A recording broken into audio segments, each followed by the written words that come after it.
best defence of Australia lies in keeping the enemy at a distance. The ships of the Royal Australian Navy, equipped, armed and disciplined in like fashion to the Royal Navy, yet Australian to the core, have not only flung a wall of steel around our coastline, but have carried the battle far into enemy waters. There is only one test of naval efficiency, the dread arbitrament of war. And in this war, the Royal Australian Navy has stood the test. An Australian ship of war returns from its battle station many thousands of miles away for revictualling, refueling, munitioning, repairing, and arming at her Pacific naval base. Backed by the vast resources of Australia are workshops, arsenals, stores, and distributing depots, concentrating on the task of keeping our fleet at sea. The Royal Edward Victualling Yard is the pantry of the fleet.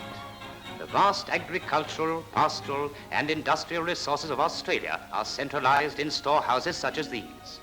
Tens of thousands of Australian men and women have been engaged in supplying goods for the Navy and transporting them here from every state of the Commonwealth.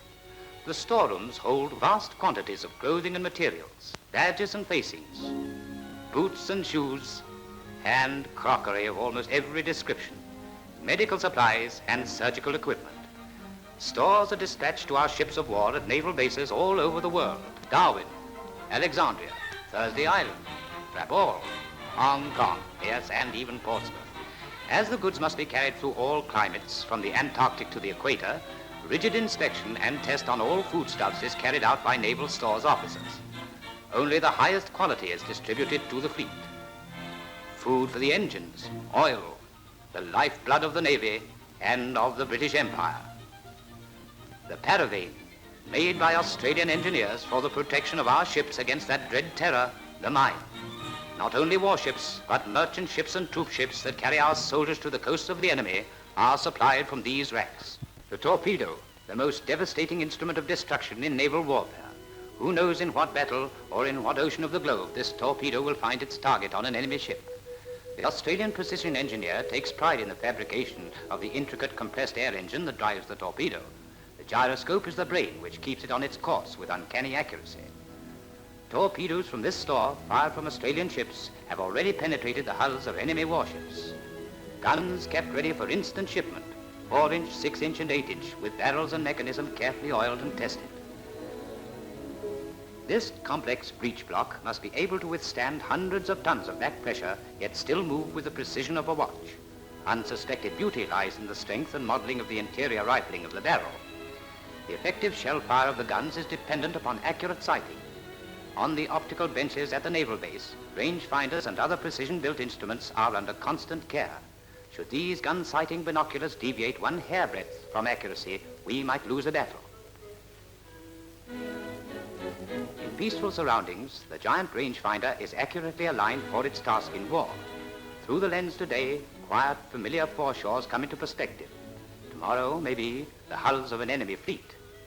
22 feet in length, it will be housed in a shell-proof turret of one of our ships, the eyes of the guns that thunder beneath it. All naval instruments, paragraphs, binnacles, chronometers, have the same watchword of precision, so that they are ready for instant shipment on a warship's demand for replacement. Held in readiness at the naval stores are full supplies for the diver of helmets, suits, and boots. Also overshoes, used by munition workers in clean areas of the magazine. They must be free from all metal, for these innocent rolls of what look like spaghetti being whacked about with joyous abandon are bundles of cordite. One spark would cause untold havoc.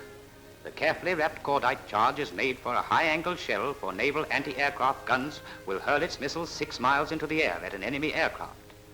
The shell must be fitted to the case with the same care and precision that distinguishes all naval workmanship. We are waging a war of munitions as well as men, and much depends on the munition worker and his skill as on the sailor who fires the shell.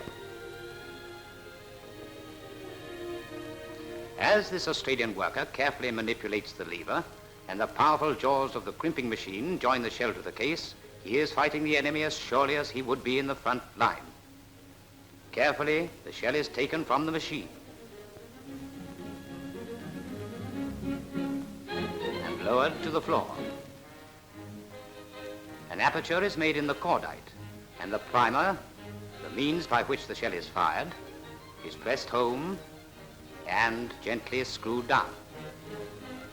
At every stage it is accurately gauged, for on the precision fitting of this shell may depend the fate of a man, of a ship, of a battle, even of the very nation itself.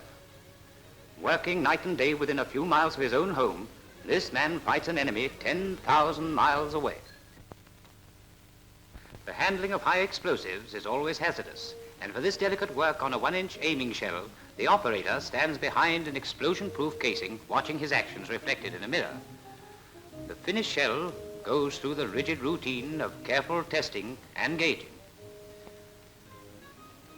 Shells are the enemy, shells that give the Navy striking power, shells to sink enemy warships and to batter the defenses of an enemy coastline, all made in Australia. And from this store came the shells fired by HMAS Sydney when she sank the enemy cruiser Bartolomeo Colleone in the Mediterranean. The menace of the enemy submarine is fought and kept in check by the depth charge. The depth charge pistol sets the depth at which it will explode. Small arms ammunition is assembled, waiting distribution to ships of war and to other naval bases throughout the world. Munitions are loaded into specially constructed steel lighters, flying the red flag of danger, and carefully stowed, ready for shipment to the vessels awaiting rearmament.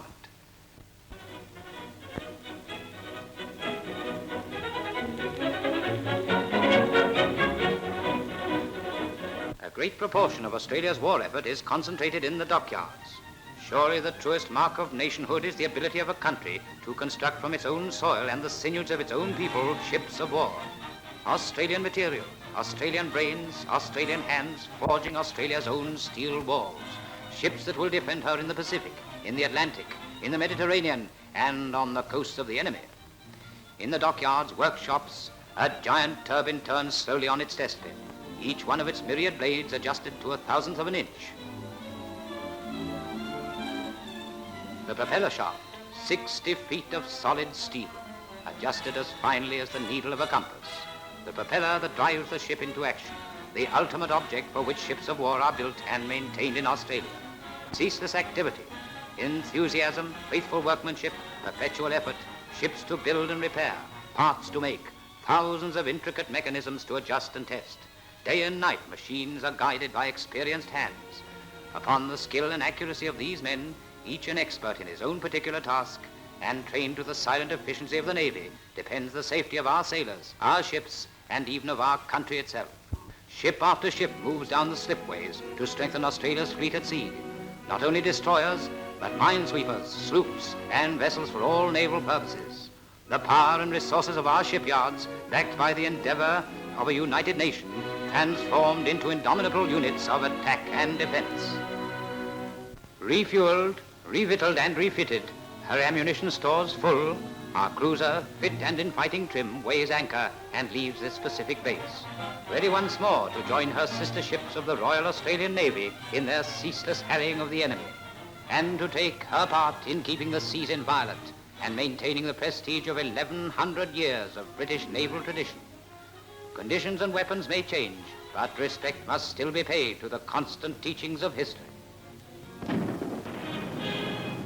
On the seven seas, wherever it can best perform its task, the Royal Australian Navy, backed by the skill and resources of the Australian men and women, who day and night ceaselessly work to keep their fleet at sea, answers the call of the great Churchill, who said, "Come then, let us to the task, to the battle and the toil, each to our part, each to his station.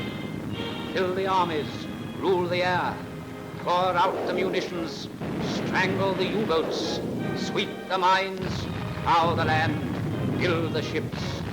Let us go forward in all parts of this island, in all parts of the empire. There is not a week, nor a day, nor an hour to be lost."